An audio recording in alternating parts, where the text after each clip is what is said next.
అశ్రేష్టంబో గ్రంథములో ఎచ్చట సూచిన ఆదరణయున్నది. సుఖములో వాగ్దానమున్నది. విశ్వాసముంచి ధ్యానించుడే, విశ్వాసముంచి ధ్యానించుడే. రండి ఆదికాండము 49వ అధ్యాయం. ఆదికాండము 49వ అధ్యాయము తీసుకుందాము.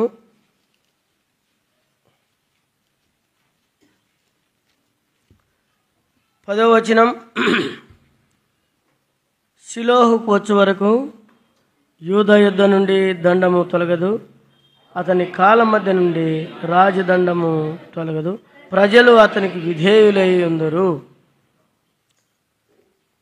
తర్వాత యెహోషువ గ్రంథం 18వ అధ్యాయం. యెహోషువ గ్రంథం 18వ అధ్యాయము మొదటి 3 వచనాలు మార్చి చదువుకుందాం. 18వ అధ్యాయము మొదటి 3 వచనాలు. యెహోషువ గ్రంథం 18వ అధ్యాయము మొదటి 3 వచనాలు.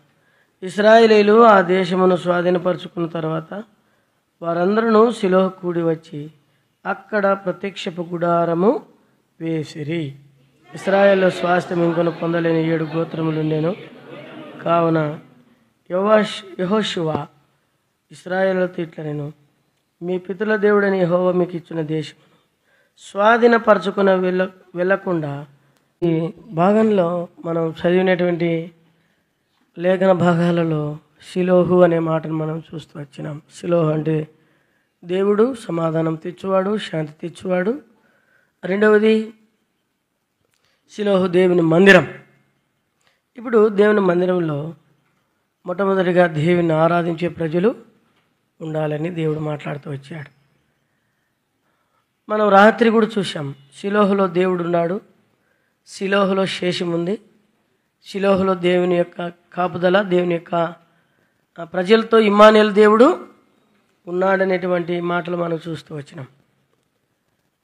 ఇప్పుడు ఆ షిలోహు అయినటువంటి ప్రభువు ఏమైనాడో మనం చూస్తూ వచ్చినాం. ఇప్పుడు చూడండి, ఈ అధ్యాయంలో షిలోహులో సామాన్యత ఉంది. షిలోహులో ఏముంది? సామాన్యత. మహామహుడైనటువంటి దేవుడు నరుల మధ్యలో నివాసం చేయాలని ఇష్టపడి ఏమన్నాడు తెలుసా? మీరు నా కొరకు ఒక గుడారము వేయండి అన్నాడు. ఎక్కడన్నాడు? నిర్గమకాండము 25వ అధ్యాయము 8వ వచనం. నేను మీలో నివసించి, కదా చదవండి.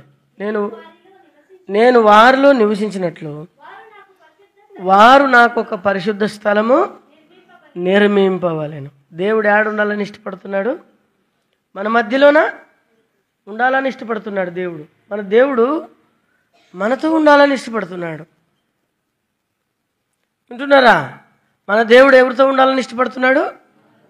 మనతో ఉండాలని ఇష్టపడుతున్నాడు. ఏమన్నా ఆయన మనతో ఉండాలన్నప్పుడు కొన్ని మాటలు మనం చూసినప్పుడు దేవుని వాక్యంలో ఈ భూమి నాది అన్నాడు. ఎక్కడ? లేవీకాండం 25వ అధ్యాయం 23వ వచనంలో భూమిని శాశ్వత విక్రమం చేయకూడదు, ఈ భూమి నాదే.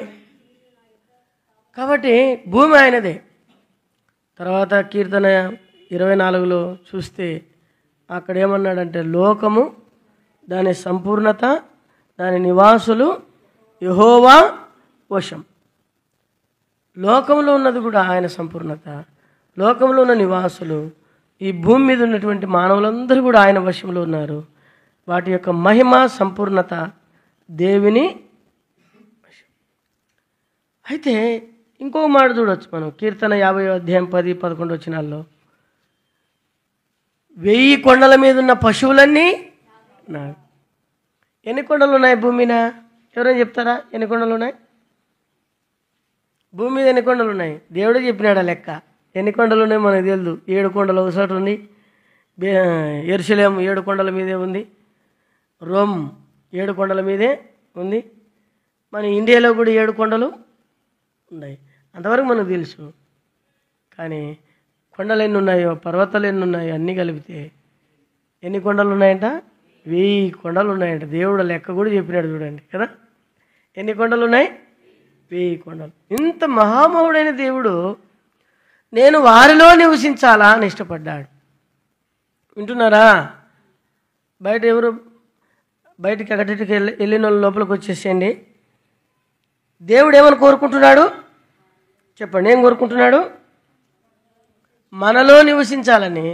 మరి కోరుకున్నాడు ఏమైనా పెద్దగా ఒక ఉన్నతంగా ఆకాశం ఆయన సింహాసనం, భూమి ఆయన పాదపీఠం కాబట్టి ఏమైనా ఒక గొప్పది అడిగినాడా ఏమన్నా? చెప్పండి. ఒక సమాన రీతిగా దేవుని యొక్క సామాన్యత ఎట్లాంటిదంటే చిన్నది అడిగినాడు. ఎంత? 100 మూరలు పొడవు, 50 మూరలు వెడల్పు, అంతే. దానికి కూడా కొన్ని దారాలు వేసి, మేక తోళ్ళ వెంట్రుకలతో కొన్ని వేసి, కొన్నిటికి రంగు వేసి, పాత గుడ్డలు చుట్టి కదా. దాంట్లో పరిశుద్ధ స్థలం, ఆవరణం, పరిశుద్ధ స్థలం, అతి పరిశుద్ధ స్థలం పెట్టి అక్కడ ఉన్నాడు. ఎన్నేళ్ళు ఉన్నాడు? వాళ్ళతో 40 ఏండ్లు నడిచాడు. ఎవరితో నడిచాడు? దేవుని ప్రజలతో నడిచాడు. ఎలా నడిచినాడు? సామాన్యుడుగా.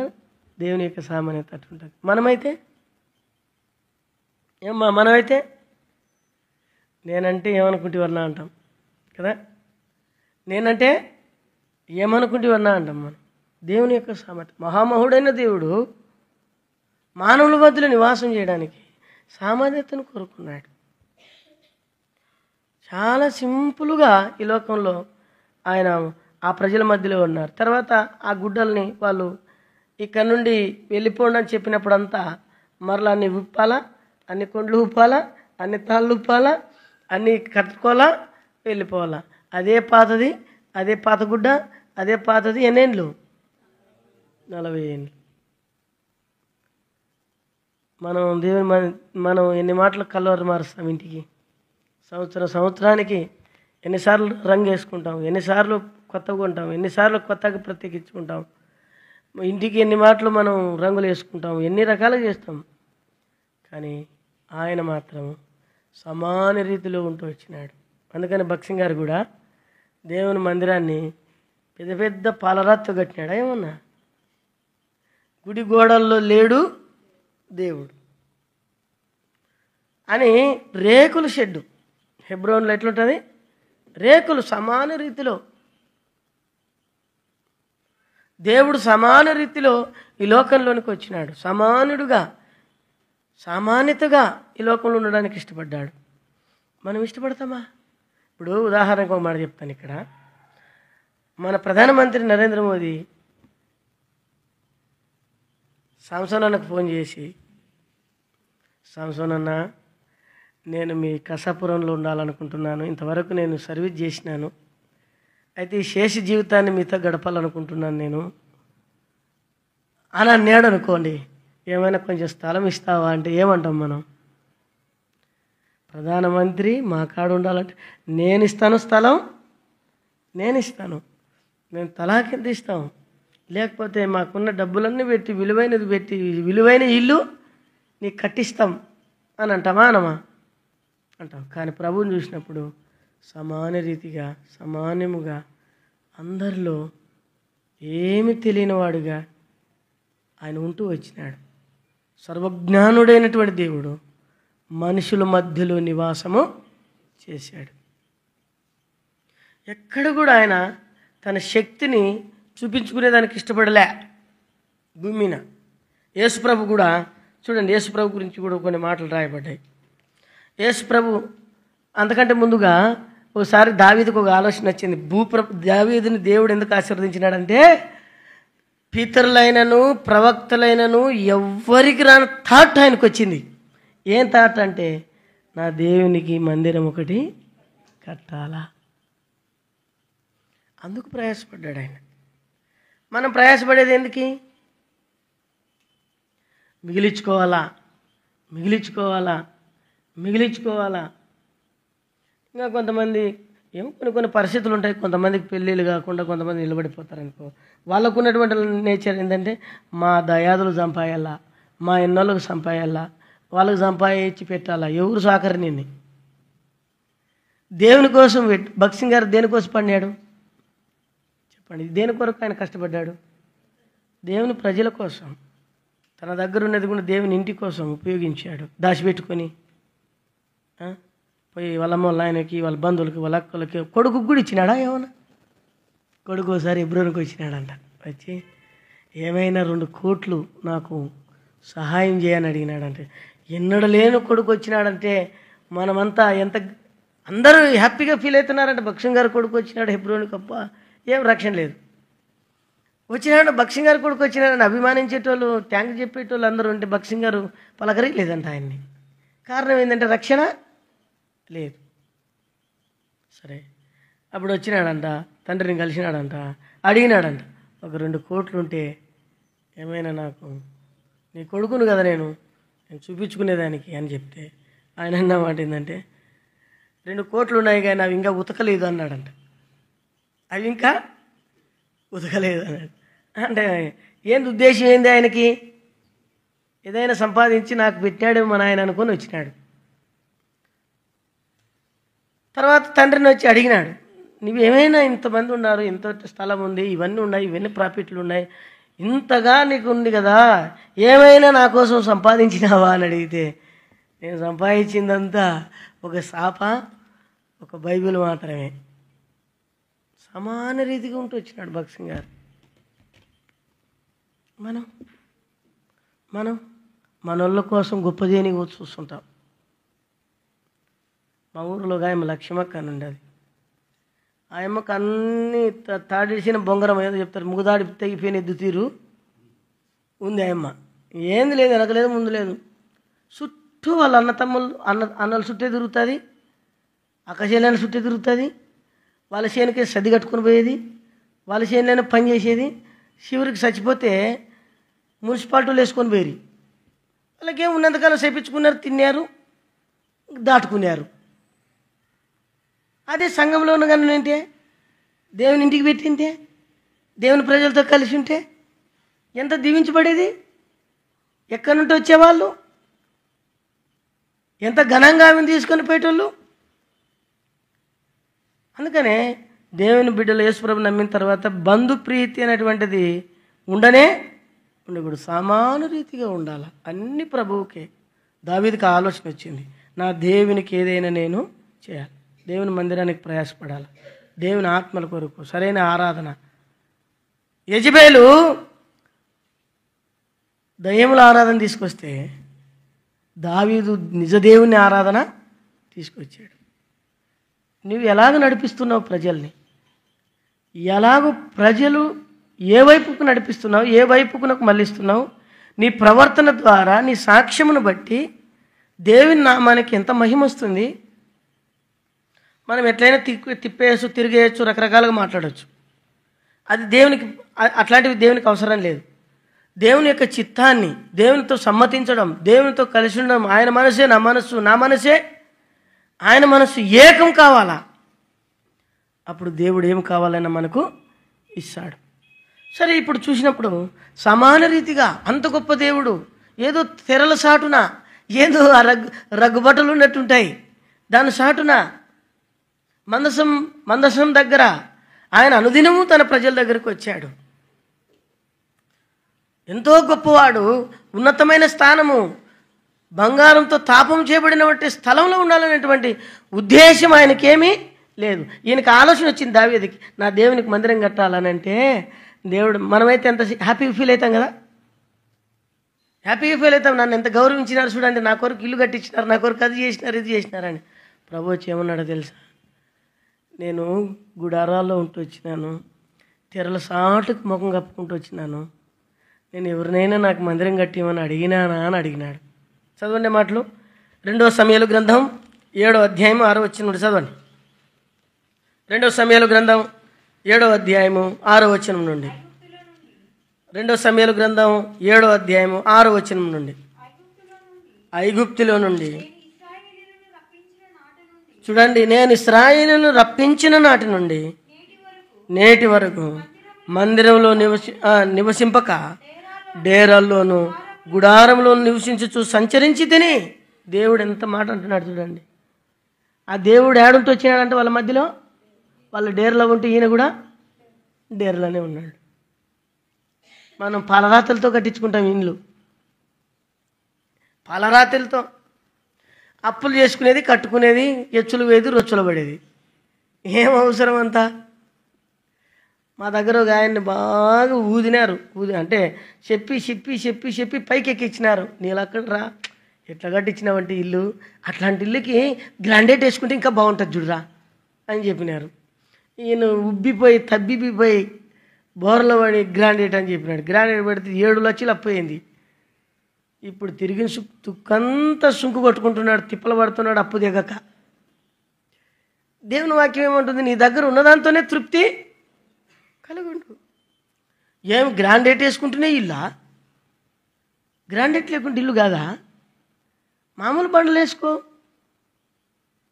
సింపుల్గా ఉండు. దేవుడు కోరుకునేది ఏంది? సింపుల్గా ఉండు. చాలామంది నీకు ఎట్లాంటి బట్టలు అయితే బాగా ఇష్టం అన్నా అని అడుగుతారు.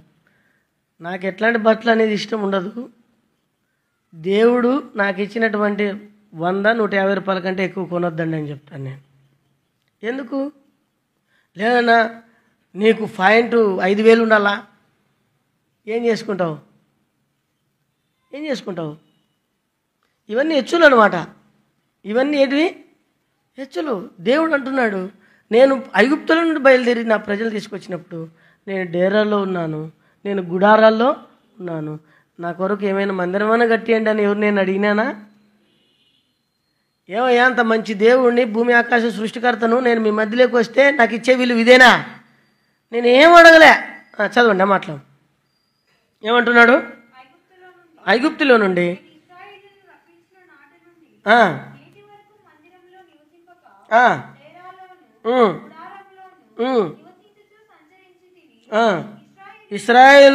ఇశ్రాయేలుతో కూడా నేను సంచరించిన కాలమంతయు నా జనులను పోషించుచున్నాడని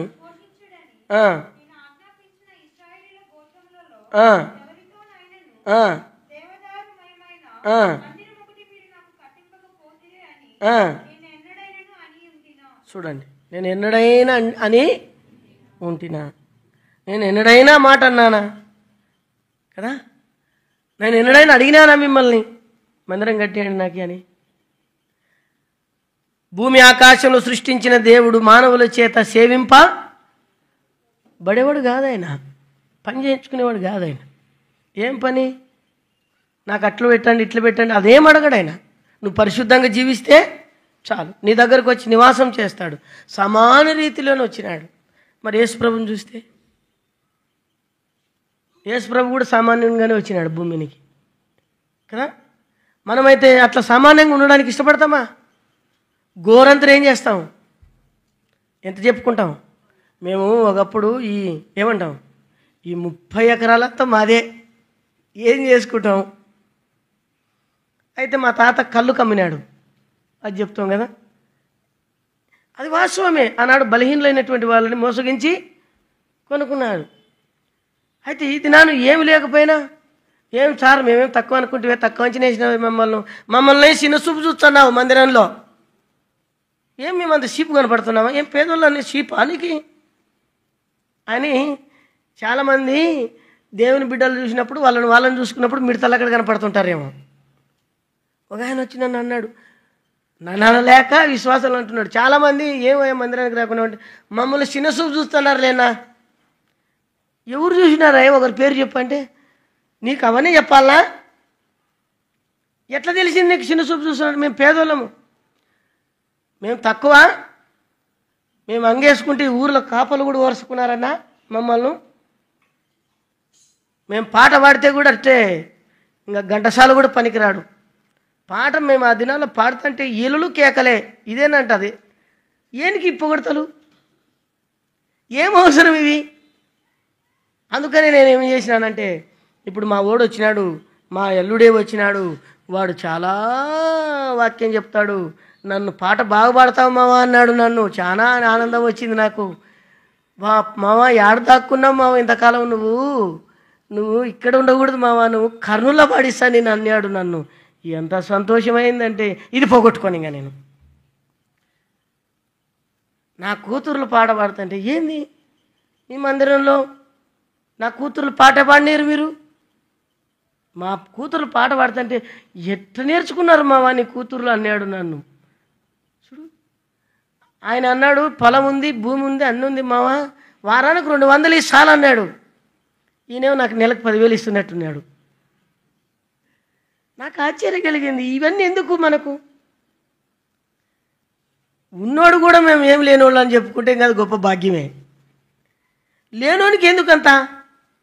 లేనోళ్ళు అన్నారనుకో. అందుకని ఇశ్రాయేల్ ప్రజలు వాళ్ళని చూసినప్పుడు అంట, వాళ్ళని చూసి ఎవరిని కానానీయులను చూసినప్పుడు, వాళ్ళని చూసినప్పుడు వీళ్ళకి ఎట్లా కనపడినారంట, వాళ్ళ ప్రాకారములు వాళ్ళ ఇండ్లు చూసినప్పుడు ఎంతో ఎత్తైన ఎంతో బలమైన మనుషులు కనపడితే వీళ్ళు చూసుకున్నారంట. ఎట్లా కనపడినారు? వాళ్ళని చూసి మిడతలు అక్కడ కనపడినారు. వాయమ్మ తొక్కితే చచ్చిపోతామేమేమి అనుకున్నాడు.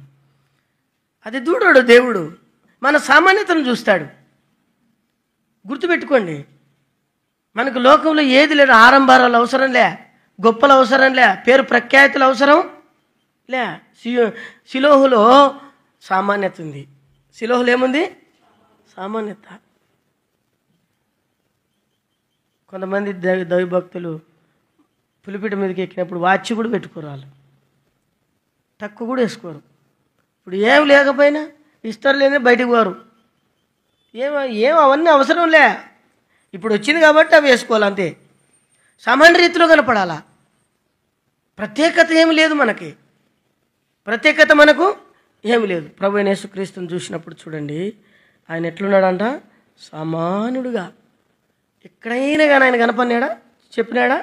మొట్టమొదటిది తన యొక్క శక్తిని, తన యొక్క మహిమను అవసరానికి వచ్చినప్పుడు అవసరమైన వాళ్ళకే చూపించినాడు, కానీ అందరికీ చూపించలే. చూడండి, యోహాను సువార్త 2వ అధ్యాయం 11 వచనం. యోహాను సువార్త 2:11. గలిలయలోని కానా ఊరిలో యేసు ఈ మొదట సూచక్రియ చేసి తన మహిమను బయలుపరుచుకున్నాడంట. మొదటి సూచక్రియ చేసి తన మహిమను బయలుపరుచుకున్నాడు. ఎవరికి అవసరం? ఆయన వచ్చి అడిగింది, అయ్యా నీళ్ళు ద్రాక్షరసం అంతా అయిపోయిందయ్యా అంటే, నేను ఏమి అక్కడ చూడొద్దండి, ఇక్కడ చూడండి. ప్రభువైన యేసుక్రీస్తు ఏమాత్రం కూడా అట్లనే, అమ్మా నా సమయము రాలే అట్లనంటే మరియమ్మ చెప్పినట్టే విన్నాడు యేసుప్రభు అందరూ కదా. చాలామంది మరియమ్మ భక్తులు కూడా వచ్చినారు. ఇప్పుడు బ్లూ డ్రెస్ వాళ్ళది కూడా. ఏ డ్రెస్సు? ఇప్పుడు యేసుప్రభు భక్తులు పోయి మరియమ్మ భక్తులు వచ్చేసినారు. అంటే విమర్శించడం కాదు, దేవుని వల్ల కృప పొందింది అంతే. ఈ లోకంలోకి రావడానికి దేవుడు ఏర్పరచుకున్న సాధనం అంతే. అందుకని అమ్మ నాతో నీకేం పని. ఓసారి యేసుప్రభు వారి సేవ నుండి వచ్చినప్పుడు యేసుప్రభుని చూడడానికి వచ్చినారు. వస్తే అప్పుడు అన్నారు, మీ అమ్మ మీ సహోదరులు వచ్చినారు నేను చూడడానికంటే, ఎవరు నా తల్లి ఏమన్నాడు? అప్పుడు కొట్టేసినాడా లేదా?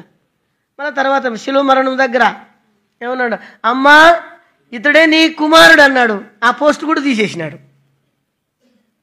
అర్థమైందే? మనుషులు గణపరిచేదానికి ఏ యోగ్యత లేదు. ఇప్పుడు యేసుప్రభు చూసినప్పుడు తన మహిమను తన సొంత సమయంలో తనకు అవసరమైనప్పుడే ఉపయోగించాడు. అనవసరంగా తన మహిమను ఉపయోగించలేదు. లాజరు చనిపోయినప్పుడు కూడా 4 రోజులు ఆగి వచ్చినాడు. ఆగి వస్తే మార్త వచ్చింది కదా, 45 వచనంలో అనుకుంటా, 40 వచనంలో మార్త వచ్చి ఏమనింది? ప్రభా నువ్వు ఇక్కడున్న ఎడల నా సహోదరుడు చనిపోడు. అయితే ప్రభు అన్నాడు, అమ్మా నువ్వు నమ్మిన ఎడల దేవుని మహిమను అక్కడ అవసరం. కొన్ని చోట్ల ఏమన్నాడు తెలుసా? కొన్ని చోట్ల ఇంకేమన్నాడు చెప్పండి. కొన్ని చోట్ల మార్కు సువార్త 1వ అధ్యాయంలో 40వ వచనంలో కొండ దిగి ఆయన వచ్చేటప్పుడు ఒక కుష్ఠరోగి వచ్చినాడంట. ఒక కుష్ఠరోగి వస్తే, అయ్యా నీకు ఇష్టమైతే నన్ను శుద్ధుడిగా చేయగలవా అని అంటే యేసయ్య ఏమన్నాడు, నాకు ఇష్టమే, నువ్వు శుద్ధుడు కమ్ము అని చెప్పాడు. అన్న తర్వాత ఒక మాట అన్నాడు, ఇది ఎవరితోనూ చెప్పకు సుమి అన్నాడు. మనమైతే అన్నీ కనిపించుకుంటాం కదా, ఎవరు ఆడ కనిపించలేరు, ఆడ చర్చి ఉంది కనిపిపో నా ఫోటో, అన్నిట్లో చూపించుకున్నాలా మనం, చూపించుకున్నాలా. ఏం అవసరం, ఏముంది చూపించుకోవడానికి, ఏం సాధించినామని చూపించుకోవాలి. మనం చూపించుకునేదానికి నేను అనేటువంటి మనుషుడు ఎప్పుడు మన హృదయంలో పనే, నేను అనేటువంటి ప్రాచీన పురుషుడు చంపబడాలా. ఇక జీవించువాడు నేను కాదు, క్రీస్తే నా యందు జీవించున్నాడు. ఆయన అంత మహాదేవుడు అయ్యిండు కూడా సమాన రీతిలో కుష్ఠరోగిని బాగా చేసి అంటున్నాడు, ఇది నేను కాదు చేసినాను, ఈ విషయాన్ని ఎవరికి చెప్పొద్దండి. మనం చెప్పుకునేది ఎక్కువ కదా. మా దగ్గర ఒక ఆయన పేరు జాన్ మార్క్. ఏం పేరు? John Mark. ఆయన కానుక ఎప్పుడు ఇస్తాడంటే జనవరి రోజే ఇస్తాడు. అది కూడా ఎంత ఇస్తాడంటే కరెక్ట్ దారం కట్టింటాడు 1200. అది ఏంది అంటే ఆయన దశంభాగం. అది ఏమో దశంభాగం ఏడేలా ఉండిలో వేయాల, దేవుని భాగం దేవునికి ఇవ్వాలి కదా. సేవకులు కట్టిస్తాడు. ప్రత్యేక కానుకలు ఏదన్నా ఉంటే సేవకులకు ఇచ్చుకోవచ్చు, అది వేరే సంగతి. ఎప్పుడన్నా ఇంటికి వచ్చినప్పుడు ఏదన్నా అన్నకు సాయం చేయాలన్నప్పుడు అవి ఇచ్చుకునేది వేరే సంగతి. ఆయన ఏం చేస్తాడంటే నాకు 1200 ఇచ్చి చిన్నగా బ్యాగ్ వేసుకొని ఏం ఎరగాని మూతి ఇటు పెట్టుకొని, sister Annamma sister praise Lord అంటాడు. అన్న ప్రైజ్ లాడ్ అంటే, అదే సిస్టర్ నేను ప్రార్థన చేస్తున్నాను. ప్రార్థన చేస్తుంటే అన్నకు 1200 ఇవ్వాలని దేవుడు నాతో మాట్లాడినాడు. నేను అన్నకు 1200 ఇచ్చినాను సిస్టర్. 25 కేజీల బియ్యం ప్యాకెట్ కూడా ఇచ్చినాను. ఈయనకి ఎవరు పట్టించుకోలేని ఆయన తెచ్చి మందిరంలో పెట్టినాడు. నాకు చెప్తే నేనేమంటానంటే ఆ రూమ్లో పెట్టిపో, ఎవరు కనపండి వద్దంటాను నేను. ఇప్పుడు కనిపించుకోవాలి కదా, ఆయన విలువ వెళ్ళట్లట్లా, నేను ఏదో ఒకటి చెప్పుకుంటేనే విలువ వస్తుంది అని ఆ సిస్టర్ చెప్తాడు. ఆ సిస్టర్ ఎంత మంచిది లేనా, దేవునికి స్తోత్రం అన్న తర్వాత ఇంకో sister Tabitha sister, praise Lord sister. అందరూ సిస్టర్లు ఈయనకి పరిచయం ఉండేది, బ్రదర్స్ ఎవరు ఉన్నారు. నేను నాకు అట్టిట్టుండదు. పులిపీటకు దొరికింది కదా, విడిచిపెడతానా. మన జానన్న ఉండడం మనకి ఎంతో ఆశీర్వాదకరం. ఆయన మనల్ని ఎంతో ప్రేమించేటువంటి వ్యక్తి. అట్లాంటి మహోన్నతులు మన మధ్యలో ఉండడం మనకెంతో దీవెన. అందుకనే ఆయన బియ్యం ప్యాకెట్లు లెక్కలు మచ్చు తీసుకొని వచ్చినాడు. ఈ కోడి పుంజు కూడా అయిందే. కాబట్టి ఒకటోసారి ఈ పాఠం ఉంది, ఇప్పుడు ఇవన్నీ చెప్పాలా. అప్పుడు అన్న చూడు ఎంత బాగా చెప్పినాడు. ఏం అవసరం మనకి, యేసుప్రభు చేసినప్పుడు ఏమన్నాడు, ఇది ఎవరితోనో చెప్పద్దు. దేవుని సామాన్యత అది, మన సామాన్యత అట్టు ఉండదు. ఏదైనా చూపించుకోవాలా, ఏదైనా మాట్లాడాలా. నాకంత తెలుసు, ఒకరు చెప్తేనేటువంటి అవసరం లేదు. నాకు తెలుసు అది ఎంత ప్రమాదకరమైనటువంటిది. చూడండి యేసుప్రభు వారు ఇంకో మాట చూడండి, యేసుప్రభు వారు ఎంత తగ్గించుకున్నాడో. మార్కు సువార్త 5వ అధ్యాయం 42వ వచనం త్వరగా చదవండి. అక్కడ కూడా యేసుప్రభు వారు కనపరచుకోలే.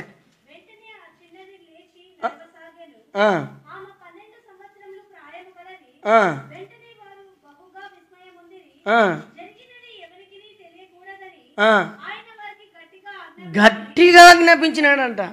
ఏం చెప్పినాడు? చిన్నాయము లేపినాడు. లేపిన తర్వాత చూడండి, చెప్పండి పలానూరికి పోయి అని చెప్పినాడా? ఇప్పుడున్న బోధకులు ఏం చేస్తున్నారు?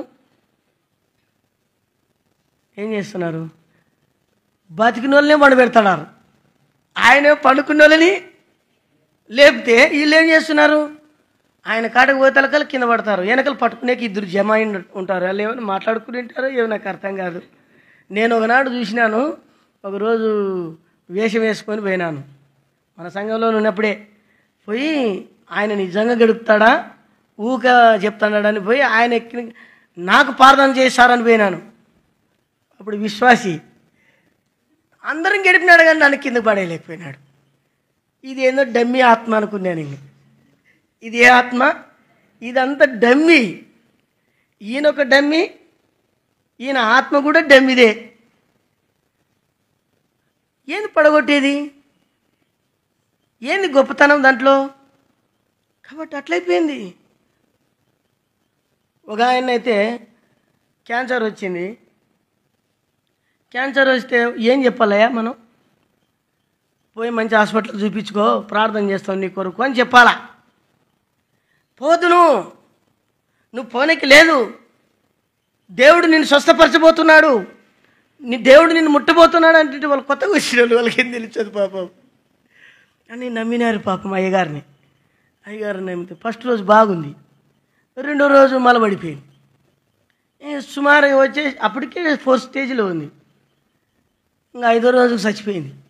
వీళ్ళేమో ప్రార్థన మీద ప్రార్థన పెడుతున్నారు. దేవుడు అట్లా చెప్పినాడా? అట్లా చెప్పలే. దేవుడు ఏం చెప్పినాడంటే, ఈ భూమి మీద మనం తినే ప్రతిదీ కూడా మెడిసినే. మన రోగానికి ఒక్కొక్కటి ఒక మందుగా ఇచ్చినాడు. రోజు పైనాపిల్ తినండి, మీకు క్యాన్సర్ రాదు. చూసినావా? ఇది మెడిసినే. మనం పండ్లు తినే రోగం మనకు రాదు కదా.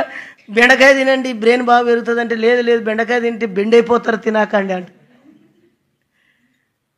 మా దగ్గర ఉన్నాడు ఒక ఆయన, బెండకాయ తినద్దు, బెండకాయ భారీ చేసింది అనుకో కొట్లాటే. ఇంకా ఏం బెండకాయ చేసినావు?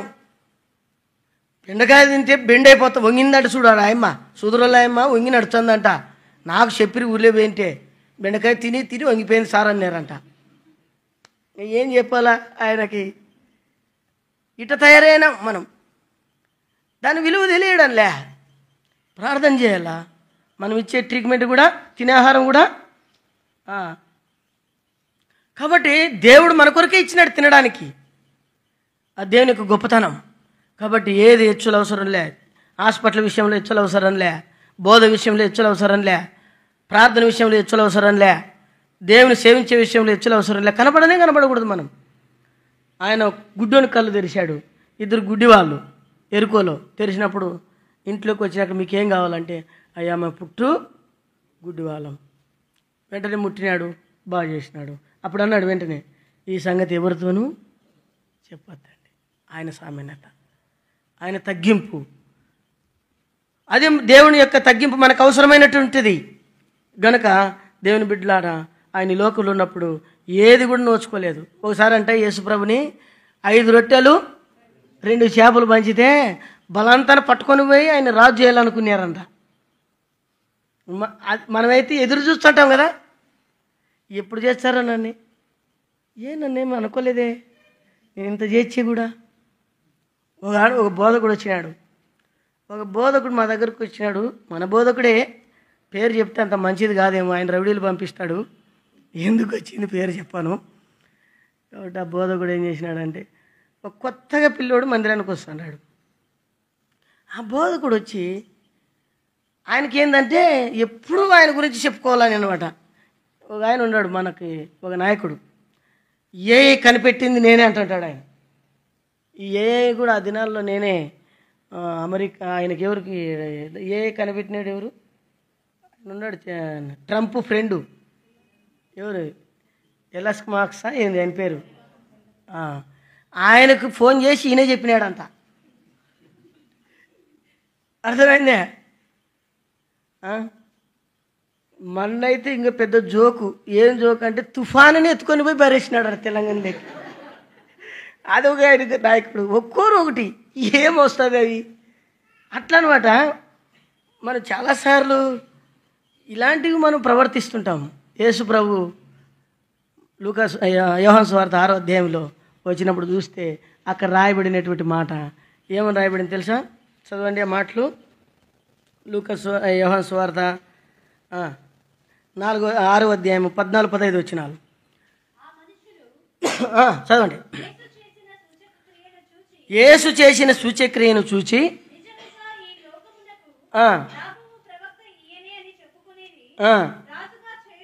రాజుగా చేయడానికి వారు వచ్చి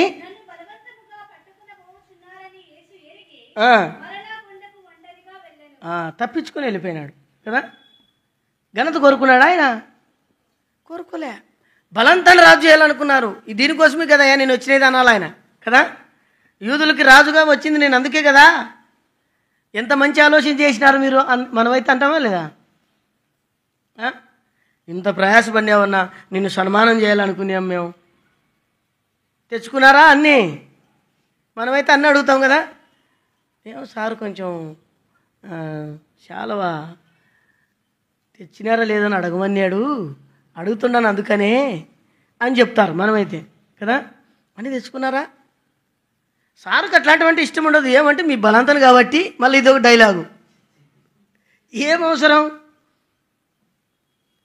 సామాన్య రీతిలో ఉండేదానికి ఇష్టపడవు మానవుడు. ఇది సాతాను నుండి వచ్చినటువంటి లక్షణం. వానికి ఎంత గర్వం అంటే, పరలోకమంతా లూసిఫర్ మొదటి దూత, మికాయేలు రెండవ దూత, మొదటి దూత లూసిఫర్ అయితే రెండవ దూత గాబ్రియేలు, మూడవ దూత మికాయేలు. దేవుడిచ్చిన స్థానంలో ఎంత చక్కగా పాటపడేవాడు, అద్భుతంగా బోధ యేసు ప్రభు చేసినాడు. దేవుడు కోరుకునేది బోధ కాదు, మాదిరి, ఇతరులకు మాదిరికరమైనటువంటిది, తగ్గింపు. వాడెంతో బోధకుడు, సంగీత విద్వాంసుడు, పాటలగాడు, ఆటగాడు, అన్నీ చేసినాడు. కానీ ప్రభు కంటే తను తానుగా హృదయంలో హెచ్చించుకున్నాడు. పాతాళంలో ఒక మూలన త్రోయబడ్డాడు, భూమిని కంపింపజేసినాడంట, లోకమును తలకిందులుగా చేసినాడంట. అలాంటి వ్యక్తిని ఒక్క గర్వం చేత పాతాళమును ఒక మూలన త్రోయబడ్డాడు. పెరుగుదువా? ఆ మాట మనం యెషయా గ్రంథం 14వ అధ్యాయంలో మనం చూస్తాం. లోకమును అడివిగా చేసినవాడు, భూమిని కంపింపజేసినవాడు. ఒక్క చిన్న గర్వం, చిన్న గర్వము ఆత్మీయ జీవితంలో ఎంత నష్టాన్ని తీసుకొస్తుంది చూడండి. దేవుని స్థానం పోగొట్టుకున్నాడు, దేవుని దగ్గర ఉండే స్థలాన్ని పోగొట్టుకున్నాడు, కిందికి త్రోయబడ్డాడు. సాతాను అనే పేరు వచ్చింది, అపవాది అనే పేరు వచ్చింది, దూషకుడు అనే పేరు వచ్చింది. ఎలాంటి సంపాదించుకున్నాడు? చెడ్డవి. గర్వం అనేటువంటి చాలా ప్రమాదకరమైనటువంటి. యేసు ప్రభు చూసినప్పుడు తప్పించుకొని వెళ్ళిపోయాడు. సమయం రాలే. ఆయన మరణం పొంది తిరిగి లేచి తన మహిమను కనపరచాలి లోకానికి. ఆయన సంపూర్ణంగా మరణించి తిరిగి లేచిన తర్వాత తన మహిమను కనపరుచుకున్నాడు. అంతవరకు ఈ లోకంలో ఎక్కడ కూడా తన మహిమను కనపరచుకోలే. అద్భుతాలు చేసినప్పుడు మరుగ్గా ఉన్నాడు. తర్వాత రాజుగా చేయాలన్నప్పుడు కూడా ఆయన తప్పించుకొని ప్రార్థనకి వెళ్ళిపోయాడు. ఆయన పుట్టినప్పుడు కూడా సమాన రీతిలోనే పుట్టాడు. సమానమైన మనిషి ద్వారా వచ్చినాడు. రాజుల కుటుంబంలో అంటే ధనవంతుల కుటుంబంలో రాలే, సమానమైనటువంటి నిరుపేద కుటుంబంలో నుండి వచ్చాడు. భూమి మీద పుట్టినప్పుడు కూడా ఆయన పుట్టినప్పుడు రాయబడింది లూకా సువార్త 2:7లో, సత్రములో స్థలము లేనందున అని రాయబడింది. జీవించిన కాలంలో కూడా నక్కలకు బొర్రెలు ఉన్నాయి, ఆకాశ పక్షులకి గూళ్ళు ఉన్నాయి. మత్తయి సువార్త 20వ అధ్యాయం ప్రకారంగా మనిషి కుమారునికి తలవాల్చుకోవడానికి కూడా లేదు. సమాన రీతిగా ఉన్నాడు, ఏం లేనివాడుగా ఉన్నాడు. అబ్దుల్ కలాం చనిపోయిన నాటికి 4 ప్యాంట్లు 6 చొక్కాలు లేనంటుండేది. అబ్దుల్ కలాం చనిపోయిన నాటికి ఎన్ని ఉన్నాయంట? 4 ప్యాంట్లు 6 చొక్కాలు. ఎవరైనా మన దేశ ప్రెసిడెంటు, మాజీ ప్రెసిడెంట్ కదా, ప్రెసిడెంట్ అయినటువంటి వ్యక్తి సమాన రీతిలో ఉంటూ వచ్చినాడు, సమానుడిగా జీవిస్తూ వచ్చినాడు. ఇది ఎలా నేర్చుకోగలిగారు? ప్రభు అయిన యేసుక్రీస్తు ద్వారానే. అలాంటి వాళ్ళు గుర్తింపులోకి వస్తారు. యేసు ప్రభు వారి లోకంలో ఉన్నప్పుడు తలవాల్చుకోవడానికి స్థలం లేదు, పుట్టినప్పుడు స్థలం లేదు కదా, ఇంట్లోనికి ఎక్కడైనా విశ్వాసాల దగ్గరికి వెళ్ళినా అక్కడ కూడా స్థలం లేదు. సొంత ఇంటికి పోతే వాళ్ళు కూడా ఏమన్నారు తెలుసా? ఇంటికి వచ్చినా వెళ్ళిపో అన్నారు. ఇక్కడ కూడా ఇంట్లో కూడా స్థలం. చదవండి యోహాను సువార్త 7వ అధ్యాయం 5వ వచనం చదవండి, త్వరగా చదవండి. ఆయన సహోదరులైనను ఆయన యందు విశ్వాసం ఉంచలేదంట. ఆయన సహోదరులు కూడా ఆయన యందు ఏముంచలేదు. ఇప్పుడు 3వ వచనం చదవండి. ఆయన సహోదరులు ఆయనను చూచి, నీవు చేస్తున్న క్రియలు నీ శిష్యువులను చూచినట్లు ఈ స్థలము విడిచి యూదయకు వెళ్ళిపోన్నారు. ఇక్కడ నీకు స్థానము లేదు, వెళ్ళిపో. ఆయన సహోదరుల విశ్వాసం ఉంచలే. అందుకని యోహాను సువార్త 1వ అధ్యాయంలో 11వ వచనంలో ఆయన తన స్వకీయుల యొద్దకు వచ్చాను, ఆయన స్వకీయులైనను ఆయన యందు విశ్వాసం ఉంచలే. సమాన రీతిగా ఉంటూ వచ్చినాడు. ఏమి లేదండి ఈ లోకంలో. అంతగా యేసు ప్రభువారు దీనుడైనాడు, తగ్గించుకున్నాడు. మనం ఎలా ఉన్నాం? ఇది ప్రశ్న.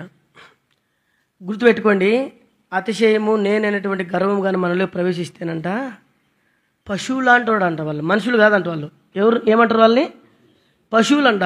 ఈ దినాల్లో పశువులు ఎక్కువైనాయి కదా. ఏమి ఎక్కువైనాయి? పశువులు ఎక్కువైనాయి. ఉదాహరణకు బైబిల్లోనే ఉందన్నమాట.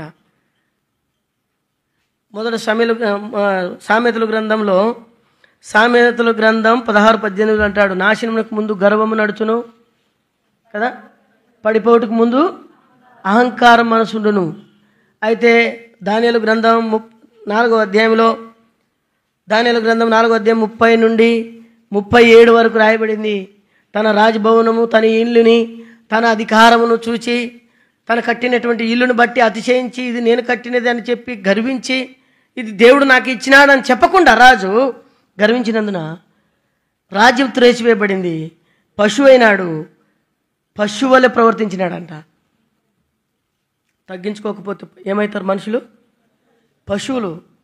పశువుకి దేని పడుస్తుందో తెలియదు, ఎలా ప్రవర్తిస్తుందో తెలియదు. బాగా నమ్మి రోజు మేపబెట్టేటోనే ఎప్పుడో పరిపోయి కసుగుడిసేటప్పుడు భయపడి కాలుతుంది అంటే కాలు ఇరిగిపోతుంది కదా. ఇది వాస్తవం కదా. ఓనర్ అమ్మే ఒక రోజు స్నానం చేసుకొని ఎద్దుకాడ పోయి నిలబడింది, ఏదో అనుకొని చెప్పి లేపేసింది, చచ్చిపోయింది ఆయమ్మ. అలాగే ఆత్మీయ జీవితంలో ఏమైపోయినామంటే గర్వం వచ్చింది. నేను లేకుంటే జరగదు, నేను లేకుంటే కాదు, నేను లేకుంటే నేనే నేనే నేనే అనేటువంటి మనుషుడు ఉండు ద్వారా పశువులాగా ప్రవర్తిస్తాం. పశువు దగ్గర పోయి ఎంత ఊదినా మారుతుందే. దేవుడు ఏమన్నాడు? ఉదాహరణకి కుక్క త్వాక వంకరేనంట. ఎంతని చెప్పినదు, ఎంతని చెప్పి వినడు, ఎంతని చెప్పు తన జీవితాన్ని మార్చుకోలేం. దేవుని మందిరానికి మేలు చేయాలనేటువంటి ఆసక్తి మనకు ఉండాలని ప్రభు మనతో మాట్లాడుతూ ఉన్నాడు. డాంబీకి వద్దండి, పశువులాగా బ్రతికేది మనకు వద్దండి. ఇది ఎక్కడి నుండి వచ్చింది? ఐగుప్తు నుండి వచ్చింది. చూడండి, ఒక మాట చూపిస్తాను మీకు. యెషయా గ్రంథం 30:7 త్వరగా చదవండి. యెషయా గ్రంథం 30:7 ఐగుప్తి వలన సహాయము పనికి మాలినది, నిష్ప్రయోజనమైనది. అందుచేతను ఏమీ చేయక ఊరుకుండు గప్పాల మారిన దానికి పేరంట. ఊరికి ఉప్పొంగుతుంటారు కొంతమంది. సొమ్మగురిదైతే సోకుగురిది. ఏం అవసరం మనకి? ఏం అవసరం లేదు భూమి మీద చూపించుకునేదానికి. అందుకని నువ్వు మానవుని జ్ఞాపకం చేసుకోవడానికి వాడు ఏ పాటి వాడు. ఐగుప్తుల యొక్క సాయం వ్యర్థం, మనుషుల యొక్క సాయం వ్యర్థం, మనిషిని యొక్క ఆశ్రయం వ్యర్థం. అందుచేత ఏమీ చేయక ఊరుకుండు గప్పాల మారి. ఎందుకు గప్పాలు? కొంతమంది ఉత్త గప్పాలు మాటలు చెప్తుంటారు కదా. ఉత్త గప్పాల మాటలే, ఏముండదు.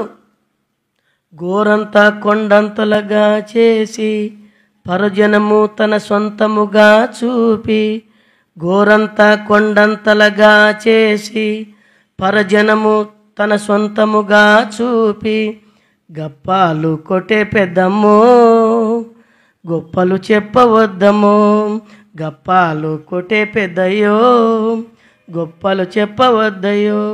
అన్నవిన్న ఇస్తరి ఎప్పుడు అణిగి మణిగి ఉంటుంది, కాలెగున్నె పాత్రే చాలా చప్పుడు చేస్తుంటుంది. మాటలింక తగ్గించాలి, చేతలలో చూపించాలి. మాటలింక తగ్గించాలి, చేతలలో చూపించాలి. నీ పనులు నీవుగాక, నీ పనులు నీవుగాక, నీ చేతలే చూపించాలి. గప్పాలు కొట్టే పెద్దమ్మో గొప్పలు చెప్పవద్దమ్మో, గప్పాలు కొట్టే పెద్దయ్యో గొప్పలు చెప్పవద్దయ్యో. కాబట్టి దేవుని ఇంట్లో గప్పాలు మారని పేరు తెచ్చుకోకండి. ఏమి లేని వారు మనం కదా. పరజనము సొమ్ముని తన సొంతంగా చూపి గోరంతను కొండంతలుగా చేసుకోకండి. యేసు ప్రభు యొక్క సామాన్యత. అంత అసమానుడైన దేవుడు ఈ భూమికి వచ్చినప్పుడు ఎట్లున్నాడు?